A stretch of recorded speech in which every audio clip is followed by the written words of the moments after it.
I still remember the sound before I remember the words. The soft click of expensive shoes on marble floors, the low hum of quiet conversations, the kind of place where everyone pretends not to look at anyone else but absolutely does. And then a voice sharp enough to cut through all of it. "Ma'am, you can't stand here." Not loud, not angry, just dismissive. I looked up slowly. The security guard wasn't even facing me fully. His hand hovered near his radio, like I was already a problem waiting to happen. "This section is reserved," he added, glancing at my clothes instead of my face. "You'll need to step aside." I didn't move. Not because I was trying to be difficult, but because I'd heard that tone my whole life. The tone people use when they've already decided who you are and they don't need any more information. I was wearing a plain dark blazer. No flashy jewelry, no designer logos, screaming for attention. Just clean lines, neutral colors, and posture that comes from knowing exactly where you are, even when no one else thinks you belong there. Behind me, I could feel eyes. I didn't have to turn around to know someone was watching, recording, whispering. That always happens. People sense a moment before it becomes one. I smiled politely. "I'm just here to take care of some business," I said. The woman behind the counter sighed. Actually sighed like I'd asked her for a favor instead of a service. "This line is for priority clients," she said a little louder now. "Do you have proof?" Proof. It's funny how that word changes depending on who's asking. I reached into my bag, slow and deliberate. I didn't rush. Rushing makes people nervous. Nervous makes them justify their behavior. I placed my ID on the counter, then another card, then another. She barely glanced at them. "These don't prove anything," she said.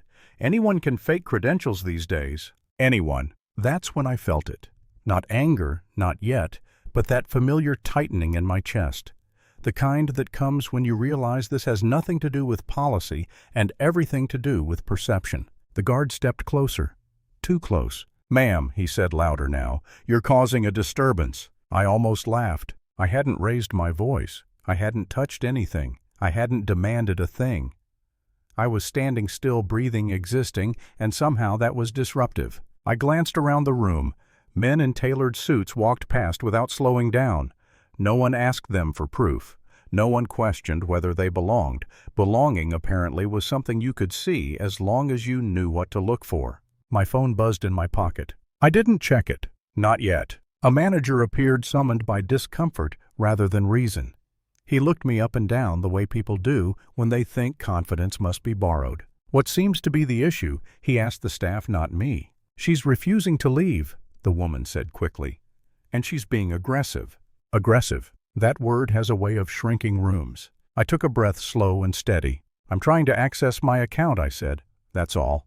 The manager crossed his arms. "Ma'am, without proper verification, we can't help you. You're holding up service." I looked at the counter, at the documents he hadn't touched. "I've been here less than 10 minutes, I said, "and I've spoken fewer than 20 words. He didn't respond to that. Instead, he leaned closer to the guard and murmured something I wasn't supposed to hear. The guard nodded. That's when my phone buzzed again. Longer this time. Insistent. I checked it. Multiple missed calls. A calendar reminder. A name at the top of the screen that made my stomach drop, not from fear, but from timing. I silenced the phone and slipped it back into my pocket. Part of me wondered how many people would have walked away right then. How many would have decided it wasn't worth it, that dignity sometimes costs too much energy. I stayed, not because I wanted to prove them wrong, but because I wanted to see how far they were willing to go. The manager straightened up. "If you don't leave voluntarily," he said, "we'll have to escalate this." Outside through the glass, I saw flashing lights pull up to the curb. Escalate. I felt the room shift. Phones came out openly now. No more pretending. People love a spectacle, especially when it doesn't involve them. The officers entered calm but alert. They looked confused, as they should have been. "What's going on?" one of them asked. The manager answered quickly, too quickly. "She's refusing to leave, claiming access she can't verify." The officer turned to me. "Ma'am?" I met his eyes. "I've been trying to access my account," I said evenly. "I haven't raised my voice. I haven't refused anything. I'm just standing here." He glanced at the documents on the counter, picked one up, then another. "These look legitimate," he said. The manager scoffed. "Appearances can be deceiving." That was the moment. Not the biggest insult, not the loudest line, just the certainty in his voice, the comfort he had in assuming he was right. I exhaled slowly. "May I use the terminal?" I asked the officer. He nodded. "That seems reasonable." We walked together, me, the officers, the staff, half the room following like gravity had shifted. I inserted my card. The screen lit up. "Welcome back." My name appeared. The balance followed. The silence was immediate. Heavy. The kind you feel in your ears. The officer raised his eyebrows slightly. "That's substantial." The manager opened his mouth and closed it. "Well," he said finally, "that proves she has an account," but I didn't let him finish. I tapped one more option on the screen. Another account. Then another. The numbers were bigger this time. Not personal. Institutional. The manager went pale. "That's not possible," he whispered. "Those accounts are internal." I turned to him calmly. "You're right," I said. "They are." My phone buzzed again.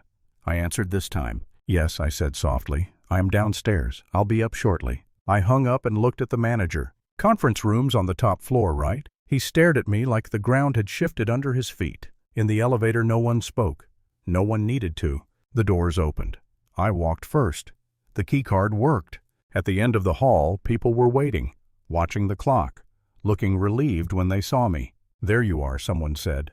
We were worried. I took my seat at the head of the table. Then I turned. "I believe you've met our branch manager," I said. The realization didn't explode. It collapsed. And in that collapse, I didn't feel triumph. I felt tired. Because the truth is, I didn't win that day. I survived something other people live with every day without elevators or conference rooms or titles to change the ending. I could have yelled. I could have fired people on the spot. I could have turned humiliation into revenge. I didn't. I chose something harder. I chose to leave the room better than I found it and make sure fewer people ever had to stand where I stood.